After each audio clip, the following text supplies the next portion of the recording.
الحمد للہ رب العالمین والصلاة والسلام علی سید الانبیاء والمرسلین اما بعد فاعوذ باللہ من الشیطان الرجیم بسم اللہ الرحمن الرحیم اللہم صلی علی سیدنا و مولانا محمد وعلی آل سیدنا و مولانا محمد واصحاب سیدنا و مولانا محمد وبارک وسلم وصلی علیہ۔ تمام تعریفیں اللہ وحدہ لا شریک کے لیے ہیں جو تمام کائنات کا خالق اور مالک ہے۔ درود لامحدود پیارے آقا صلی اللہ علیہ وآلہ وسلم کی ذات بابرکت پر۔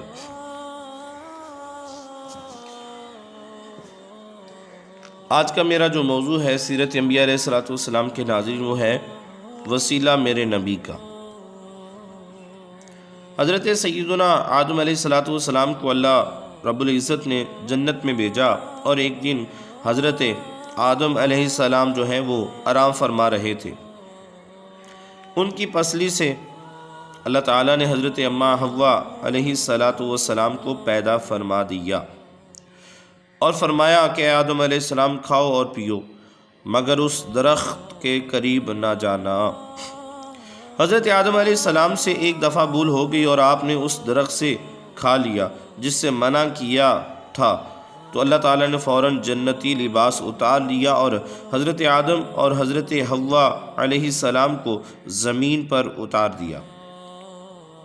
حضرت ابو البشر حضرت آدم علیہ السلام رونے لگے، آہوزاری کرنے لگے، توبہ کرنے لگے، گڑ گڑا کر اللہ رب العزت سے اپنی بھول کی معافی مانگنے لگے، مگر توبہ قبول نہ ہوئی۔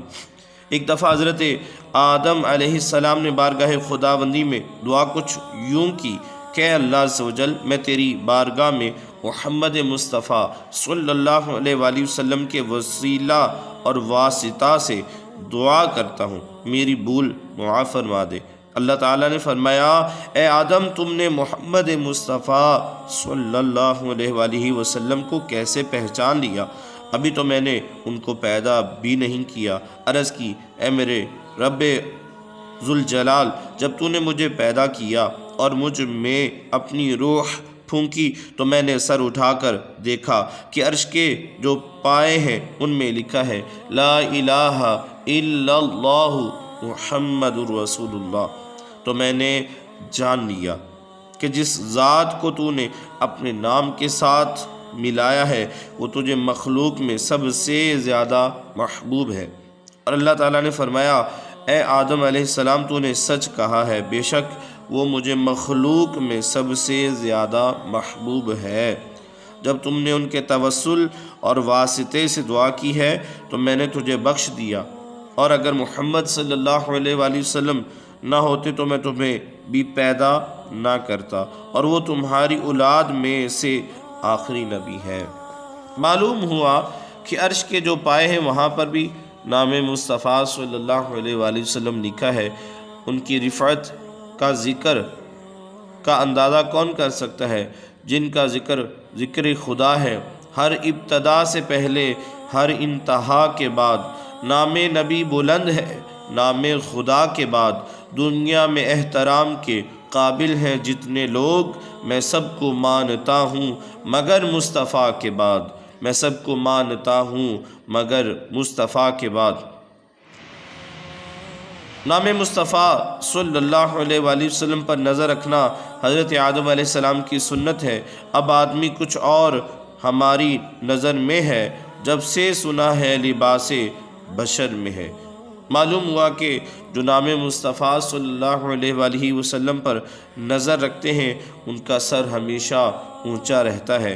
حضرت آدم علیہ السلام ایک نظر میں مقام مصطفیٰ صلی اللہ علیہ وآلہ وسلم سمجھ گئے، مگر جو آج تک قرآن، حدیث، اذان، نماز، خطبہ میں نام مصطفیٰ صلی اللہ علیہ وآلہ وسلم نام خدا کے ساتھ دے کر نہ سمجھ سکے، افسوس ہے ان پر۔ حضور صلی اللہ علیہ وآلہ وسلم کے وسیلہ سے میرا رب اپنے بندوں کے گناہوں کو معاف فرما دیتا ہے۔ جو لوگ میرے حضور صلی اللہ علیہ وآلہ وسلم کے وسیلہ کے قائل نہیں ہیں، انہوں نے پاپڑ ہی ایسے بیلے ہوئے ہیں جو معنی کے قابل نہیں۔ معلوم ہوا کہ کائنات کو اگر وجود ملا ہے تو تمام عالمین اور اگر عدم سے وجود میں آئے ہیں تو یہ سب صدقہ ہے ہمارے آقا صلی اللہ علیہ وآلہ وسلم کا۔ اللہ رب العزت کی بارگاہ میں دعا ہے کہ اللہ تعالی ہم سب کو نبی کریم صلی اللہ علیہ وآلہ وسلم کی نسبت سے، آپ کے توسل سے، آپ کے وسیلہ جلیلہ سے ہمیں بہاریں عطا فرمائے، ہمیں دنیا اور آخرت کی بھلائیاں نصیب فرمائے، برکتیں اور کامیابیاں اور خوشیاں نصیب فرمائے۔ اللہ تعالی ہم سب کو حضور علیہ الصلوۃ والسلام کے وسیلے سے دعا مانگنے کی توفیق عطا فرمائے۔ جس طرح اللہ تعالیٰ نے آدم علیہ السلام کو فوراً ان کی بھول پر معافی دے دی، اللہ تعالیٰ ہماری اسی طرح خطاؤں کو معاف فرمائے۔ اللہ پاک ہم سب کو دنیا اور آخرت کی بھلائیاں، کامیابیاں اور خوشیاں نصیب فرمائے۔ وما علینا الا البلاغ المبین۔